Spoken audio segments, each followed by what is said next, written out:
અમદાવાદથી મુંબઈ જતી વંદે ભારત ટ્રેનના દરવાજા જ ના ખુલતા મુસાફરો પરેશાન થઈ ગયા હતા. સુરત રેલવે સ્ટેશન ઉપર દરવાજા ના ખુલતા ટ્રેન 1 કલાકથી વધુ સમય અટવાઈ હતી. અમદાવાદથી મુંબઈ જતી વંદે ભારત ટ્રેન સુરત સ્ટેશન ઉપર સવારે પહોંચી હતી. વંદે ભારત ટ્રેન અંદાજે 8:20 વાગે સુરત રેલવે સ્ટેશન ઉપર પહોંચતા જ મુસાફરો પોતાના કોચમાંથી બહાર જવા માટે ઊભા થયા હતા. પરંતુ ટ્રેનના કોચના દરવાજા ખુલ્યા ન હતા, જેના કારણે મુસાફરો અંદર જ બેસી રહ્યા હતા. થોડીક વાર માટે તો કોચમાં બેઠેલા મુસાફરો કંઈ જ સમજી શક્યા ન હતા. ત્યારબાદ railway staff Vande Bharat train પાસે પહોંચ્યો હતો.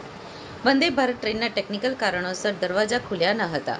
આથી રેલવે વિભાગના એન્જિનિયર્સની ટીમ તાત્કાલિક દોડી આવી હતી અને તેમના દ્વારા ભારે જહેમત ઉઠાવ્યા બાદ ટ્રેનના દરવાજા મેન્યુઅલી ખોલવામાં સફળતા મળી હતી. 27 દિવસ પહેલા જામનગર રેલવે સ્ટેશન નજીક વંદે ભારત ટ્રેન સાથે ભેંસ અથડાતા અકસ્માતના પગલે ટ્રેન રોકાતા મુસાફરોના જીવ તાળવે ચોંટ્યા હતા. સદનસીબે કોઈ જાનહાનિ ન થતા અને સહેજમાં મોટી દુર્ઘટના ટળતા રેલવે તંત્રએ રાહતનો શ્વાસ લીધો હતો. થોડીક ક્ષણો માટે ટ્રેન રોકાયા બાદ પુનઃ ઓખા તરફ રવાના થઈ હતી. જામનગર અમદાવાદ વચ્ચે દોડતી ખાસ એક્સપ્રેસ ટ્રેનને 20 દિવસ પહેલા ઓખા સુધી લંબાવવામાં આવી છે. વંદે ભારત ટ્રેને રખડતા ઢોરને લઈ અકસ્માત થવાનો સિલસિલો સતત યથાવત જોવા મળી રહ્યો છે. ઉલ્લેખનીય છે કે વંદે ભારત ટ્રેન શરૂ થઈ ત્યારે ગણતરીના દિવસોમાં જ 2 વખત ટ્રેનનો અકસ્માત થયો હતો. વંદે ભારત ટ્રેન શરૂ થયાના 1 મહિનામાં જ ટ્રેનનો 3 વખત અકસ્માત થયો હતો.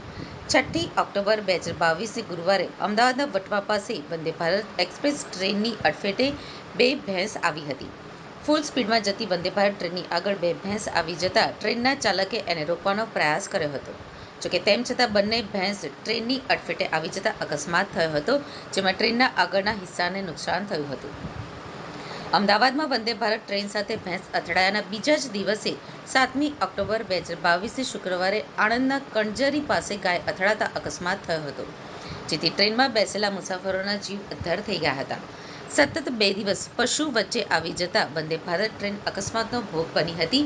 એ બાદ 29 ઓક્ટોબર 2022 શનિવારે વલસાડના અતુલ રેલવે સ્ટેશન ખાતે વંદે ભારત ટ્રેનની અડફેટે બળદ આવી જતા અકસ્માત થયો હતો, જેમાં બળદનું મોત થયું હતું, જ્યારે ટ્રેનના આગળના ભાગમાં નુકસાન પહોંચ્યું હતું. ત્યારબાદ વંદે ભારત ટ્રેનની અડફેટે એક મહિલા આવી જતા તેનું મોત થયું હતું.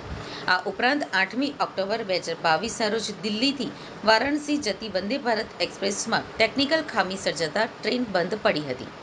ટ્રેન લગભગ 5 કલાક સુધી ખુર્જા સ્ટેશન ઉપર રોકાઈ હતી. ત્યારબાદ મુસાફરોને શતાબ્દી એક્સપ્રેસમાં રવાના કરવામાં આવ્યા હતા.